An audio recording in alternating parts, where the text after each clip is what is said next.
what I have here is a very similar mould to the one you saw me fill earlier, but this has had a chance to dry overnight. Now you can either put this on a radiator in a warm place. Some people put it in the fridge. I quite like to put it in a warm place to dry out. And you can tell when it's dry because, as you saw when I loaded, it was quite a pale colour and now it's gone to flesh colour. Now what I've done is I've cleaned Katie's skin with a little bit of IPA. You just need to make sure that all the oils have gone. And also, if you have one that you've loaded earlier and you're just slightly nervous that maybe the stick isn't still there, you can just do a little bit of IPA on the back of that and just reactivate the stick. But very easily, what you would need to do is you place it where you want your scar, and sometimes it's really worth, especially if you're doing it several days in a row, is to find marker points so that you know it's going in exactly the same place. If somebody has a little mole or a little freckle, and you can know that you'll start your scar at that point, or you could put a little marker point on the back here and know that it would sit opposite maybe the bottom of the ear. Now what you need to do is really give it a little press to make sure that's going to stick on. It's self-adhesive, and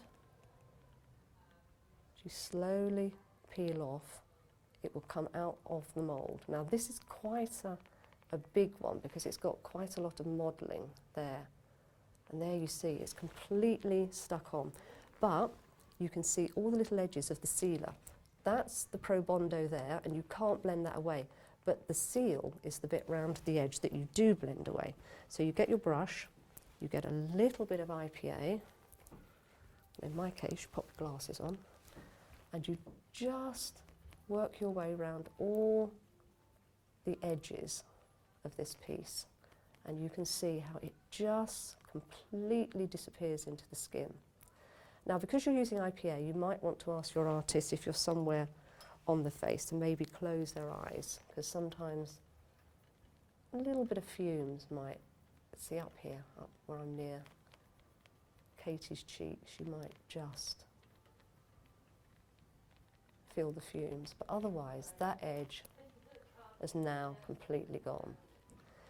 Now with this particular piece, because it's so big and you've got quite a nice area there, you can really develop it more by even slightly pulling it away if you wanted it to really look like there's a piece of skin missing. I mean, this is quite a violent cut that this mould is making. A bit more of this, just make sure that edge is really gone. Now, you can do one of two things. You can either use the seal that you used in the mould to go over to make sure, because it's got a little bit of stick to it, you don't want any fluff or dirt getting stuck to it, or you can just powder it. I'm just going to powder.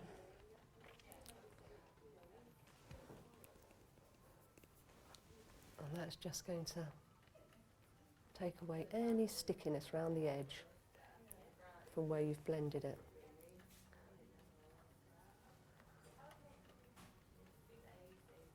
Now, if we get in really close, you can see that there is no edge at all. Now, what I'd like to do with one of my favourite palettes, this is a little fan brush actually, and we sell it as a lash separator, but I think it's fantastic for doing really delicate little colouring on the skin, because it's broken up. You can get lovely little feathering effects with it, and this is what I tend to use.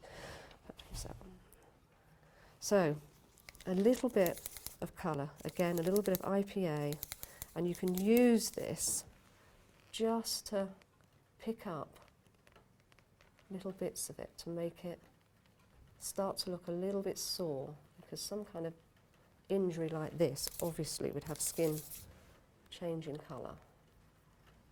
You can just gently, gently feather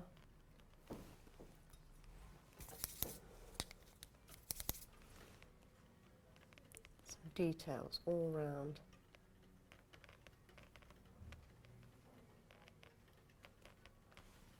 Just picking it up. Now you need to also Get obviously a little bit more colour into where the cut is meant to be. So you can press that in there. You all have your favourite brushes and different ways of doing this.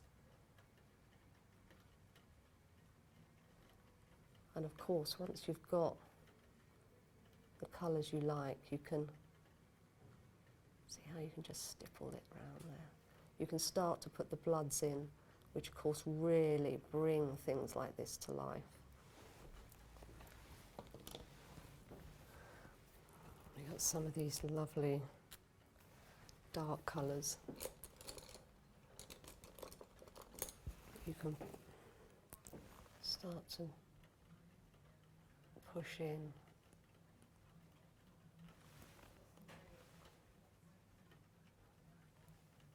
So simply done.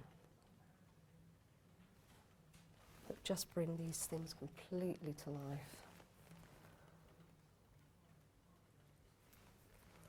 Always using the back of my hand, of course, as a palette. There, you can see all that modelling there. You can pull it out a little bit.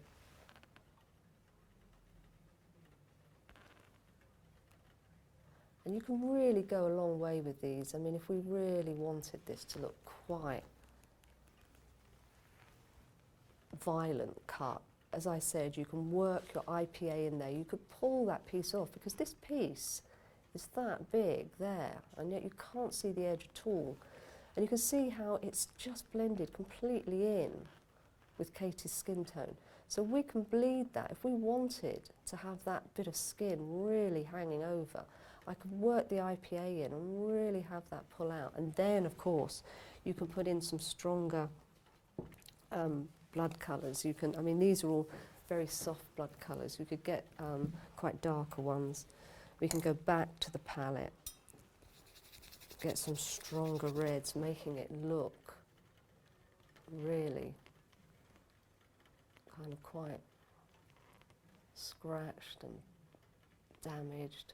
I mean, entirely up to you how far you go with your colouring up. I personally think the least you do, the better it is, because this Probondo, as you can see, once it's on, it just disappears into the skin.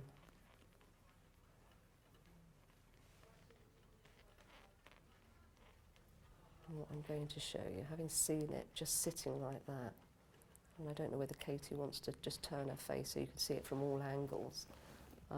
And then back again. As I say, if I get my palette, let's see, show you what happens if you really want to pull it down. You see, you can really pull it down like that. Get that piece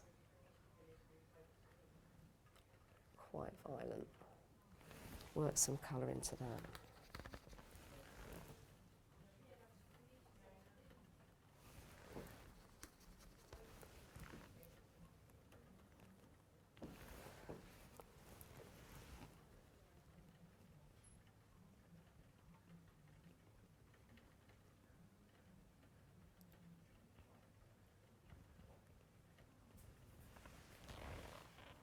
There you can see, you can even done this on a shoot where you just load up the piece and it just starts to run. You can do some really nice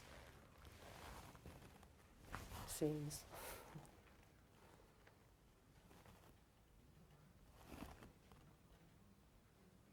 Fantastic stuff.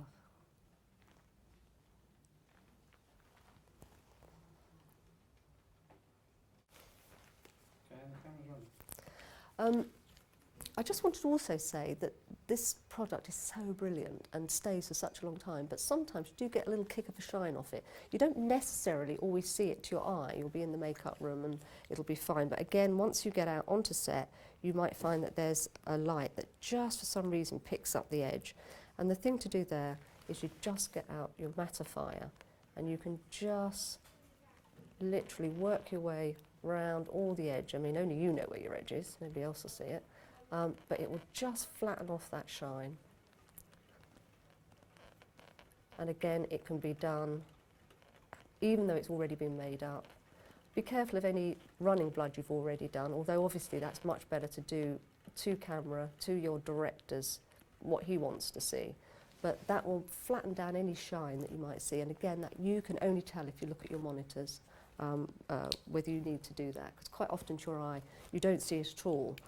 But it's such wonderful stuff. It stays. I've actually had a cheap piece on an artist, and he was in cold water, I might add, for 8 hours, and it didn't come off. It's fabulous stuff. And once you've sealed it, nothing will stick to it. You won't get little bits of fluff or dirt. So sealing it is a good idea, even though I just powdered this one, but that was just really for quickness.